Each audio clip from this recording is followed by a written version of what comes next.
Hello, and welcome to the Reality Rights Podcast. I am author Ellie Alexander, and I am here with Steve. That's me. I'm the tech guy. You're the tech guy. Yeah, my name's not Steve. Your name is not Steve. That's true. What is it? It's a mystery. It's a mystery. We got to keep it mysterious around here. That's right. Fun and mysterious, except when we're talking about scammers and phishers and hackers, which we just did in the last episode. So That's right. Go listen. Yeah, check that out for sure. And walk down your identity. That's right. Now. So this is the podcast where we sort of peel the curtain back behind all things writing, publishing, bookish.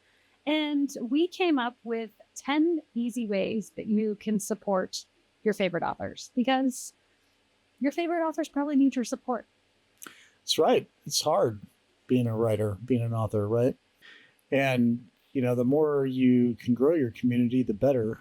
And we have been doing this a long time, and we've tried a lot of things. And even with as much effort as you put into it yourself, you still rely on your readers to help you grow.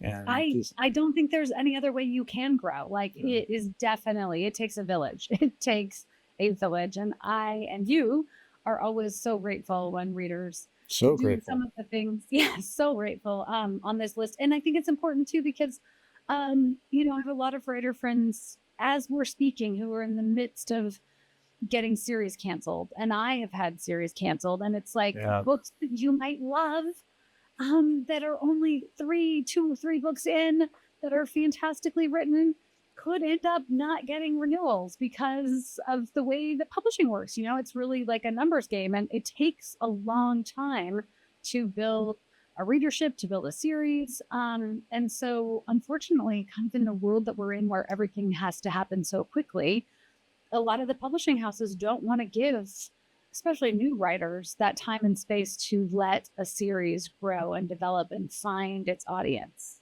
Yeah. And that parallels a lot of things in life, right? Like head coaches of sports teams don't get as much time as they should ever to develop a team into a winning program.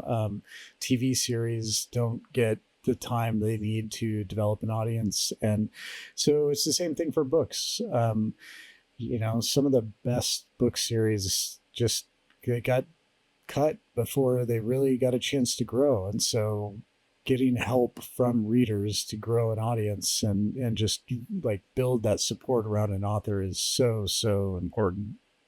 Critically important. And we were speaking from a place of, being in this business for, over a decade plus now. And like you said, and we did an earlier podcast about this, just sort of like throwing spaghetti at the wall with adverse to see what would stick and what wouldn't. And our efforts have been great, but it really has been because of the readership in this community that over time I've been able to grow because readers have shared and done all the things that we're going to talk about. So thank you. Huge gratitude for you for that, darlings, all of our darlings out there.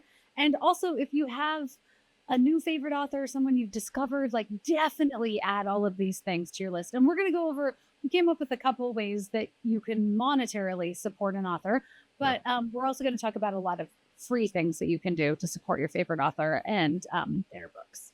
Right. And it's important to point out, too, that all of these things are just as important for established authors like yourself as they are for new authors, because, as wonderful of a book community as we've built around your books and all of the readers that you've made wonderful connections with so far, we always need to keep growing. You always need to keep growing. So all of these apply across the board. If you've got a favorite author, any of these ideas will work to help little ways that you can help your favorite authors keep putting out the content that you love so much. That's right. Exactly. Well, and we're always shocked by, we feel like we've said a dozen times, okay, the next BAKESHOP book, Sticks and Stones, is coming out in August. It is. The next BAKESHOP book, Sticks and Stones, is coming out in August. And I will feel like I have said that ad nauseum, like nobody wants to hear about this again. And I am constantly stunned by readers who are like, I didn't know a new bake shop was coming out. Right, right. So And it'll get pushed by social media, the algorithms, all those things. yeah, and that can get frustrating because, as we talked about in that episode you referred to earlier, oh man, we put a lot of effort into trying to let people know, but they don't always see it. So sharing anything cool from your favorite author that you see online on social Hey, is a that's really, on our list. Why don't we start with that? Yeah. okay. All right. Share content. Share content. Yeah. Tell me more, that guy. Yeah. Well, I mean, and this is the thing that is, for like, I would say it was probably one of the reasons that a lot of the things we talked about in that episode we no longer do, because they were things that really, like, a lot of people enjoyed them, like this time it's murder. This time it's murder. That's a perfect example. Like it just, like, it was fun to put together. It was a lot of work, but it was fun to put together. It was super creative. So that part was fun. It doesn't even feel like work when it's that creative, but it was a lot of work.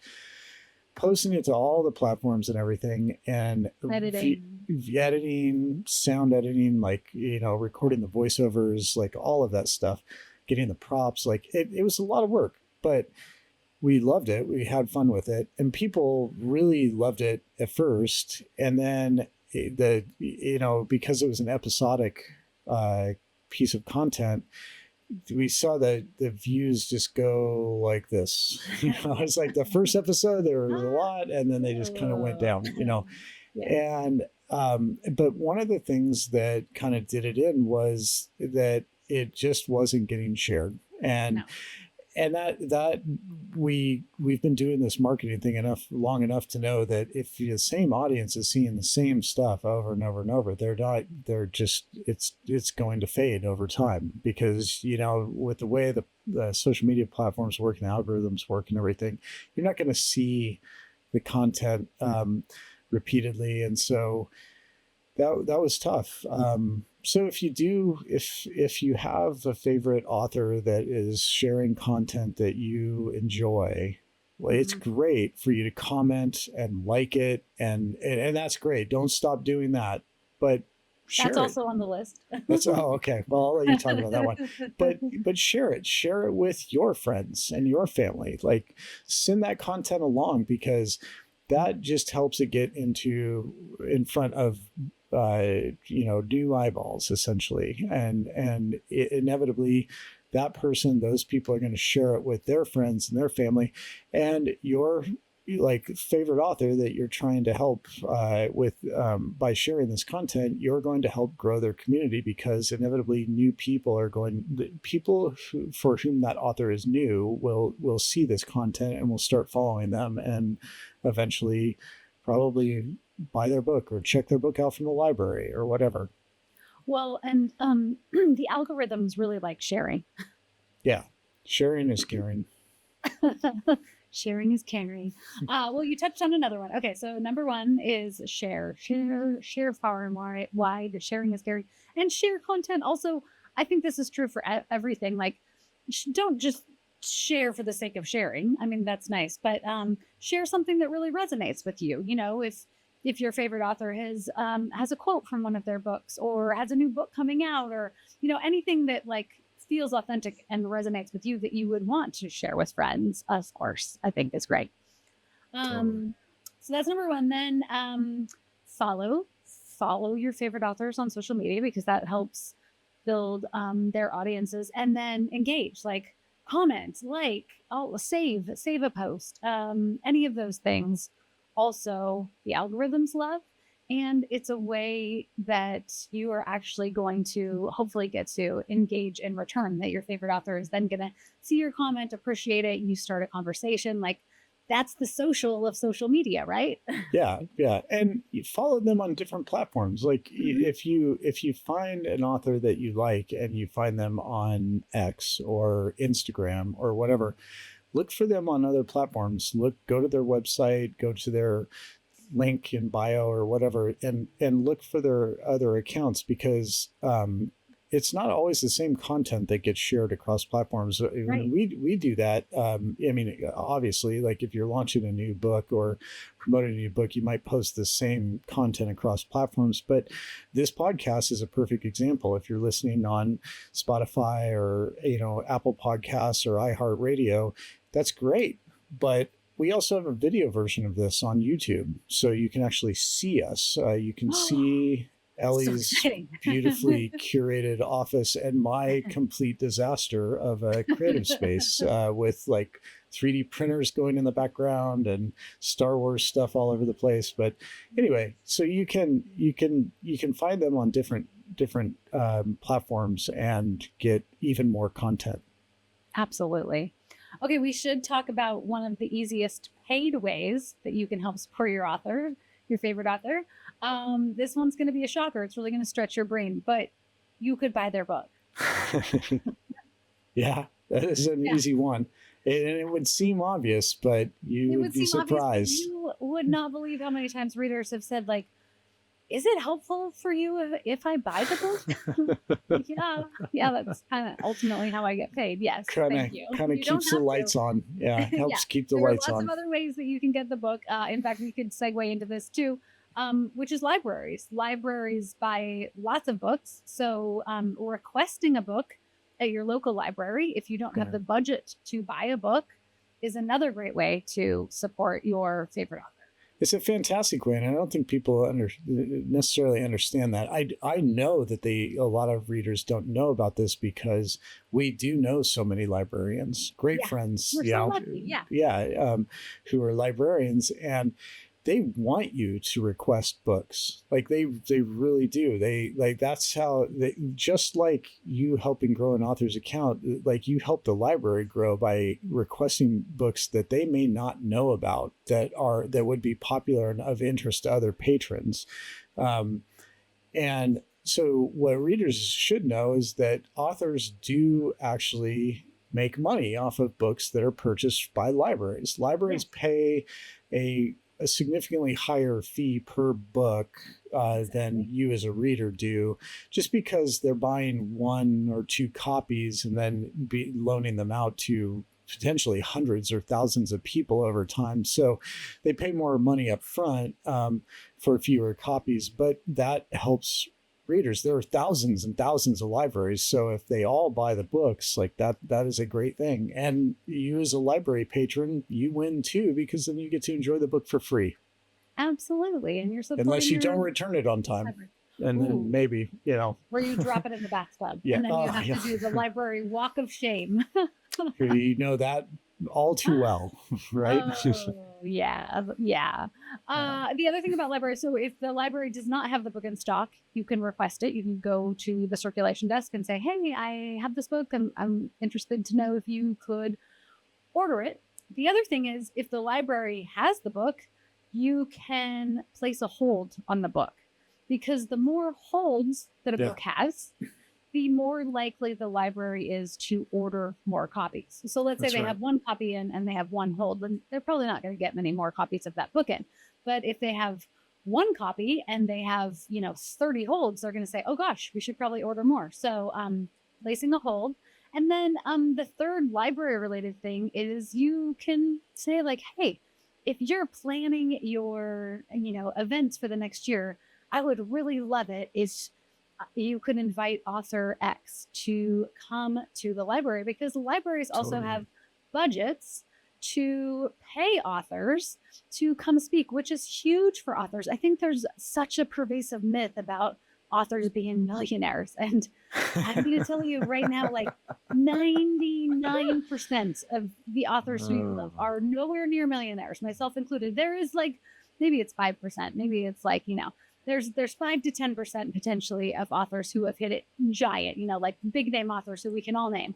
They are probably making, hundreds of thousands, if not millions of dollars off of their books. But your average author is not even able to quit their day job. Most of my colleagues and author friends are working part-time jobs or gigging or doing other things in order to make ends meet. It's very rare to be able to carve out a career as an author. So getting even like some sort of speaker fee to go speak at a library really helps offset budgets too.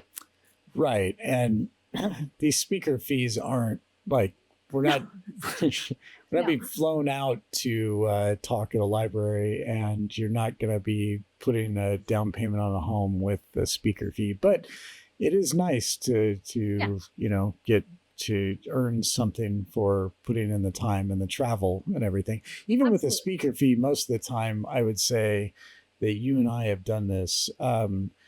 We spend more money than we make, so it does help offset costs more than anything, which is great, because you as a writer get to connect with readers in person, face to face, which we don't get as many chances to do anymore, and we don't need to spend thousands of dollars to do it every time, outside of our local area.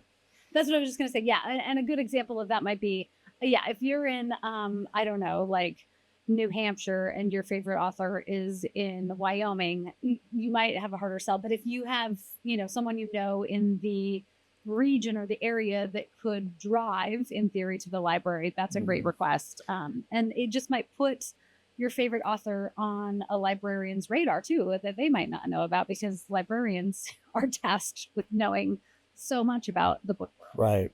Well, and the librarians are going to thank you too, because they're always looking for programming that would be of interest to their patrons. So you're serving something up on a platter to be like, hey, I know this really great author, and she or he would love to come and give a book talk and meet with readers, and they will more often than not be super happy about reaching out and seeing if they can set something up. Absolutely. Yeah. Back to like buying the book too, readers will also ask if it is advantageous to me if you buy the paperback version versus the audio versus the ebook version. And the truth of the matter that I always say is I want readers to read on whatever platform they prefer, right? If you're an audio reader, read the audio. If you like holding a paperback in your hands, buy the paperback. If you like an ebook and you want to download it instantly to your Kindle, then you use an ebook. But at the end of the day, if we're talking math, and we still are going to do a book math episode, I've been running some numbers and I cannot wait to do a deep dive into the reality. I know. It's probably pulling the curtain back too far for some people. Yeah. I know it's going to be painful, but the truth of the matter is most authors make a bigger royalty rate or percentage off of ebooks. That's just the truth of the matter, because print books are expensive. They're expensive to make. They're expensive to ship. They're expensive to stock. And usually your royalty rate is much lower. They're expensive to replace when unnamed people drop in their bathtub. Yeah, exactly. Wait, sorry to tangent for a second here. What do you still call it read? Do you read an audiobook? Yeah, absolutely. Do you still call it reading? Oh, okay. Yeah, of course. It's reading. Right. Nothing against audiobooks. I do them occasionally too while I'm running, especially because it gets lonely out there to the 9th or 10th mile. Oh, no. Yeah. Anyway, you're reading this reading. 100%. Okay. I was just checking. I didn't want to get all lit up in the comments. Oh, so, yeah. And you should. Yeah. Get ready. Okay. It's on. No, there's a contingent out there of readers and authors and bookish people in general. It's a war. Like, it's definitely an internal war. I would say it's a smaller group who don't believe that ebooks are reading, but you mean audiobooks, because ebooks definitely are reading. Yeah. Sorry, the audiobooks are reading, and I vehemently disagree, especially coming from my speech pathology background and communication in general, in any way, shape, or form that you're getting stories in. And if you also think back in time, like, stories started around the fire, where we're all just sitting around a campfire listening, right? So we could do a whole podcast on that, and we could start a war. This sounds a little bit like Apple versus Samsung and bikes versus e-bikes, and I don't know if we want to wade into that territory. I think bikes versus e-bikes is actually a perfect example. And people who are in each of these camps, this is funny. We must not have talked about this before, but I think I see it much more because I'm in this world, right? Yeah, they sort of will want to like die on a sword on either side, but I'm dying on the sword that any reading is reading. 100%. I'm ebook, I'm e-bike, I'm everything. I'll tell you right now, like I'll go up against any biker on a manual bike after riding my e-bike because I have an e-bike because I run and I don't want to, I bike commute. So I can't, it's just a lot to do both every day. Or you could get up to like the top of a mountain. Like you could go do an amazing trail and actually like not spend 4 days. So yeah. I don't know. Sorry. It was just like, I meant it to be just a quick tangent. We've been on this for a while. You're stepping in it today, sir. It's on. On the library talk, the other spot that I think is so great from a library perspective is little free libraries. Oh yeah. I was hoping that was on the list. It's on the list. Because we actually, this is related to the little free or the social content and sharing thing that we were talking about too, because a couple of the coolest videos that we have made for social media have been you going around to little free libraries and distributing dozens of copies of your books. And I was pretty proud of us. We came up with some really creative shots and like set it to music that was really catchy. I loved that first one we did. That was probably like 8 years ago now. Yeah. That was super fun. It was a lot of fun. We did all of like Jackson County in Southern Oregon. That was so fun. We packed a book bag full of books. I signed them all first. And then we went and got copies. And then we drove all around. I mean, I don't even know how you mapped it. You found was it the Little Free Library map itself? Yeah. I just used it.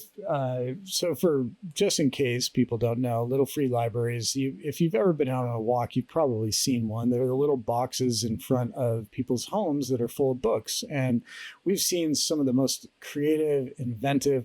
We've seen little free libraries that look exactly like the house that they're sitting in front of. Yeah. We've seen book themed like Harry Potter little free libraries. We've seen little free libraries with chalkboards on the side and a little bucket of chalk so kids could come up and draw on them and everything.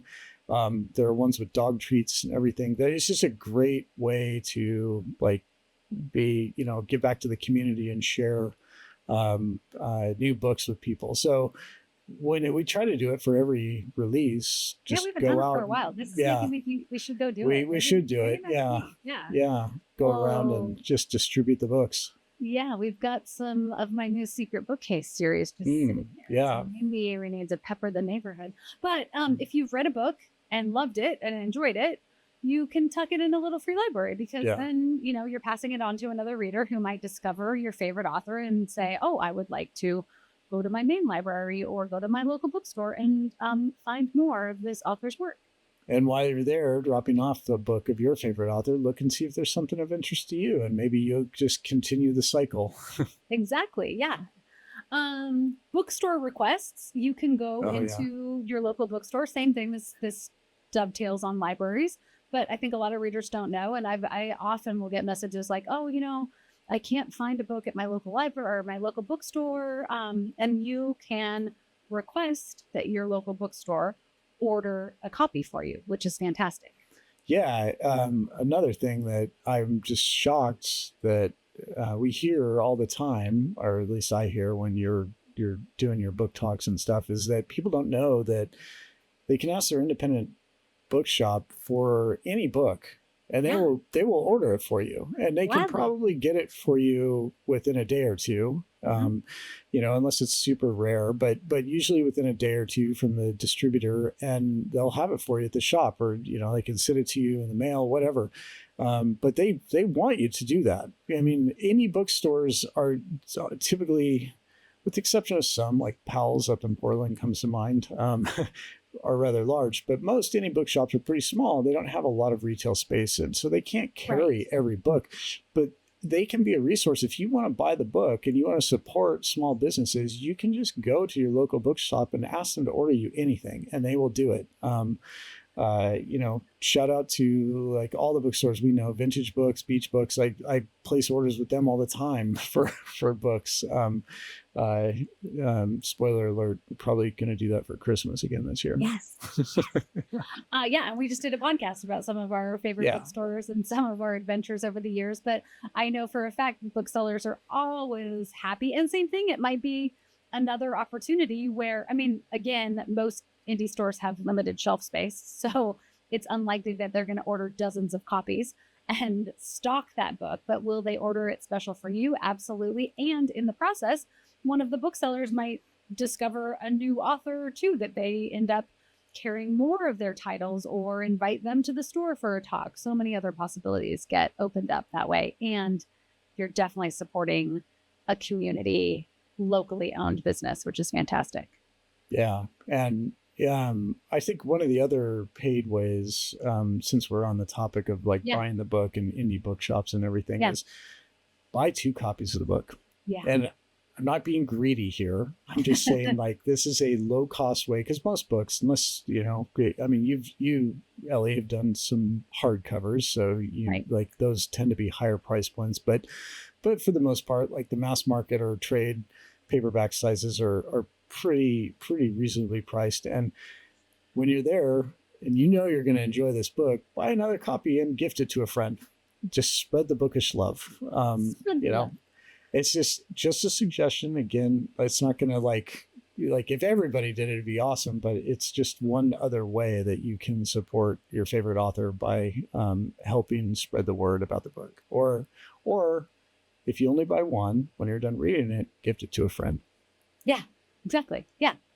All of those options are great. And I think just briefly to touch on the concept of hardcover, one question that I get asked often would be like, well, why is that series in hardcover? Or why did you choose to put it in hardcover? Why did you choose? I love that one. I love it. Yeah. I didn't. That all comes from the publishing houses and their plan and, for traditionally published authors, it does. Yes. I mean, as an independently published author, which you are too, we could choose to release books in hardcover, but we have not done that because it is incredibly expensive for both us and readers. So paperback all the way, or ebook. I mean, I do love my ebooks. Well, I know. I feel like you're an ebook pusher today. I'm just saying, we were just on like a more than week-long work/book trip, and somebody ran out of books to read, and it wasn't me. Yeah, but then I got to go to the local independent bookstore and support the local independent bookstore by purchasing more books from them. Totally. I read through my stack. So there's that. And I also got to buy a friend's book at the local independent bookstore, which was like chef's kiss. Come on. I'm thinking we're going to have to do an episode on print books versus ebooks. Like kind of similar to the Taylor versus Star Wars episode. Although I'm worried I might lose or gain more fans. I'm not sure which. I'm not sure which either. But yes, most authors, if we're talking about being traditionally published, are not making those choices themselves. Those are all coming from the publishing house and trickling down. Hardcovers, there are certain bookstores that prefer to feature hardcover just in terms of shelf space. And then, of course, libraries most often prefer hardcovers because they last longer. So they're durable. Yeah. They're durable.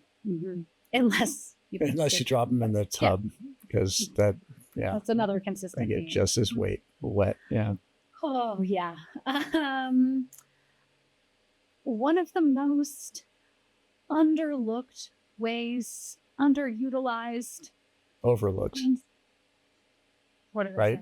Underlooked. Yes. Overlooked, underutilized. Underutilized ways that you can support your favorite author. If you enjoyed the book, please leave an honest review. Oh, yeah. Yeah, that is super important. Reviews are like gold. I can't even tell you. And it doesn't have to be a 5-star review. Like, well, let's backtrack. It's like, whoa, okay. No, I think you should always leave an honest, authentic review. I don't want reviews that are just absolutely like, it's the best book that I've ever read if you didn't read it. And we did a whole thing about what kind of reviews the Right. readers leave sometimes, which is so annoying, where it's like, it was a book. Yeah, thanks. That's not helpful. Sure. So honest reviews, yes. But this just happened to a friend who got a 1-star review, which is fine. Like, readers are entitled to whatever opinion they have of the book, and reviews are not for authors. Reviews are for readers. Reviews help readers decide whether or not they want to purchase that book, right? But the reviewer tagged my author's son in that 1-star review. And you don't do that. You don't need to do that at all. Like, that's cool. Why? That's first notebook. Yeah, reviews are tough because you definitely want more of them and you want people to be honest, but you just like it. The internet has given everyone a voice, and they just think they can say anything, and they think they think their opinion is like everyone should listen to it, and it's the best view of the content out there. And the thing is, books are subjective, like everything. Yeah. Right? It's like, you and I even have read, and we have very similar tastes, but also very divergent tastes when it comes to certain things. And we've read books where I have been like, this was amazing, and you're like, nah, and vice versa. And I'm still a little unsure about updating. Like, I love that book. You gotta have the book one talk. It's whether it's talk about the sci-fi that I don't understand why you are not on board with my opinion on. Yeah. No, I mean, it's just, it is tough, but just, like, I think your whole thing of like, leave an honest review, just like, and if you didn't like a book, that's fine. If you want to leave a review, but say why. Don't just say terrible. Didn't like it. Okay, great. Okay. Why? Like, why didn't you like it? Why was it terrible? Always follow your statement with why. Just because you said it perfectly, and it's so important for people to understand is that the reviews aren't for the authors. The reviews are for the readers. It's we're such a like we've grown into such a review-based culture where we don't buy vitamins without reading everybody else's reviews of them to see like, okay, well, how many 5 stars did it get versus 3 stars? It's just all. So it's important when you're leaving a review to just, and I'm not talking about having to write paragraphs, but just tell people why. Just tell them why you liked it, why you liked it, why you didn't like it.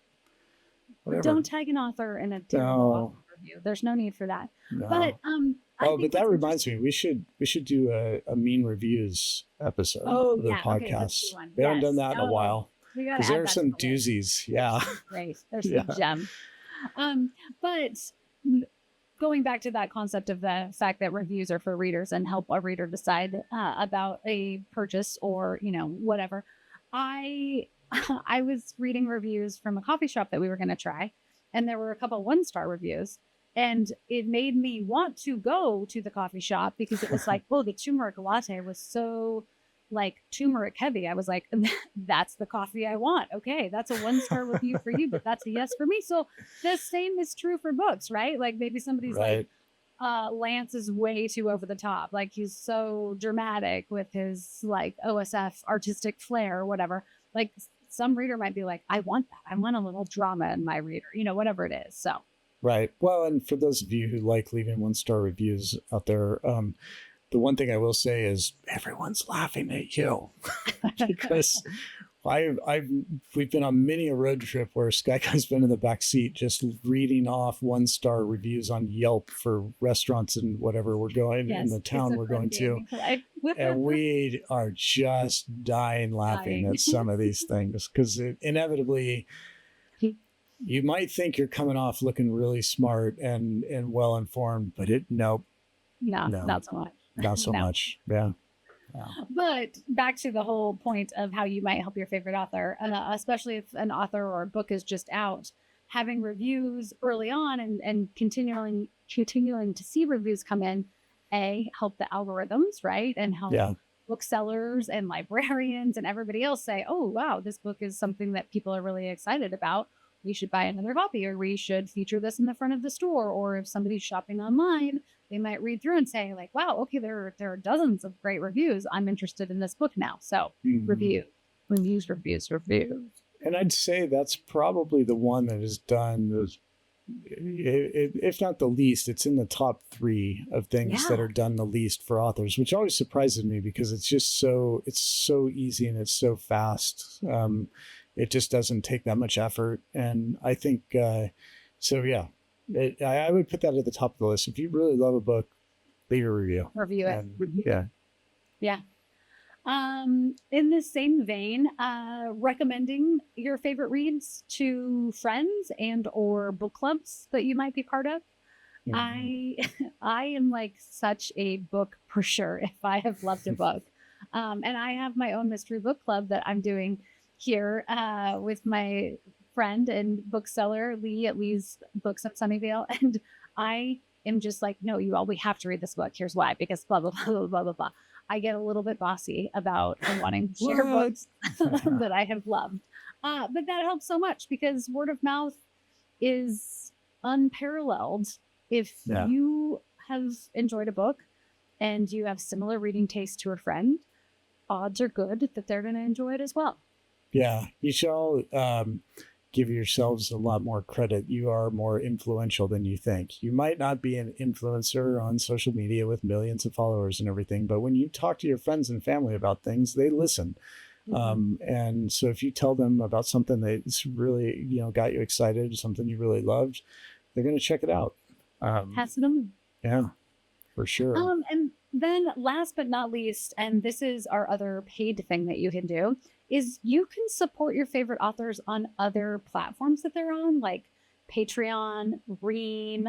There are all these platforms now where authors, Kindle Vella, are sharing like short stories, works in progress, episodic books. On Patreon, I have friends who do like handwritten birthday cards, and I joined the platform last year and I get to send character letters, and you do like cool test candles where our patrons have to be sleuths and sniff out scents. And well, going like back, this podcast is another benefit Patreons get, because your patrons get the after party, which is where I really go off on some of these subjects, right? Yeah, it is not PG. No. The tech guy is unleashed in the after party. But supporting authors on platforms like that, it's just another way for an author to potentially make like a little bit more steady income, because going back to the initial myth that I constantly have to bust, it is highly unlikely that your favorite authors are millionaires. So, whether it's $5 a month, you're buying them a cup of coffee in exchange for getting some insider information, or, whatever it is, to be able to continue to work and share and produce content is, it's a real gift. Yeah, for sure. It's a lot of fun to do that extra content too. It's more work, but it's fun. Yeah. One thing I thought about, I don't know, so stop me if we talked about this, but when we were talking about sharing and stuff, and this ties into that and reviews, is people can share about their favorite authors on social media. So they can share their own content. Like they can, and we know a lot of people that do this. A lot of your readers do it. And it's really, that's super helpful. And that is a time when you can tag your favorite author. And when you're talking them up and bragging about how much you love their content and everything, go ahead and tag them. But yeah, share a beautiful picture of your favorite author's book online. Share a picture of you reading it by the pool or at a coffee shop, or or whatever. But just spread the word that way. It doesn't even have to be in person. It can be on social media. That really helps. It really does. And not only does it help in terms of potentially growing an audience or connecting more readers to an author's works, but it also it helps because as writers, we're in our little silos, right? And we're writing in our head, And most of us are a little too self-critical, maybe slightly neurotic, a little anxious. Slightly. And then, you send this book out into the world and it doesn't become yours anymore. And it's so lovely if someone has enjoyed it. Like, there is no better gift ever than that, to be able to be like, oh, okay, this thing that I just like poured months and months and months of blood and sweat and tears into by myself is out there and someone else picked it up and enjoyed it. Like, come on, that's amazing. Yeah, no, it's really, and some of the people who've shared your stuff over the years, they've been like, incredibly creative in the way that they've done it. And so I like, don't get worried about that. Not Right. everybody needs to be a professional photographer. You don't need to No. be an interior decorator or like set designer or Designer, anything. yeah, Like, just, right. just share. You just be authentic. I guess that's what it comes down to. Just be authentic. Whether you're leaving a review, you're talking to friends, you're talking to bookstore owners, librarians, or sharing content online, just be authentic about it and just be honest in your opinions about the book. Yeah. Or the author. What do you think? Yeah. Yeah. Well, I think we have single-handedly today saved multiple series from cancellation. I'm convinced. I'm putting that energy out there Okay. because All right. I have 3 series that I'm not going to name that are at risk of cancellation right now, and I'm going to be Hate not to mine. hear that. I know. Yeah. I would I really know. hate to No, hear I'm so that. glad Yeah. as a caveat for readers because I'm going to Yeah. get bombarded like, oh no, what's getting canceled? Yeah. Not mine, but I have had in the past 2 series get Yeah. canceled, and it's a gut punch, and I didn't see either of them coming. But I have 3 friends in this position right now, and all 3 of their books are so great. So, share. Yeah. Yeah. Well, and, for all of you out there listening, if you're listening or watching on a platform that lets you comment on this, like, let's hear from you. Like, what are other ways that you support your favorite authors? Because I'm sure we're forgetting something or haven't even thought of another great way that can really help authors out. We'd love to spread the word. Yeah. On that note, thank you, darlings, for all that you do for myself and the other authors out here in the world. And until next time, happy reading. Yeah, until next time. Thanks.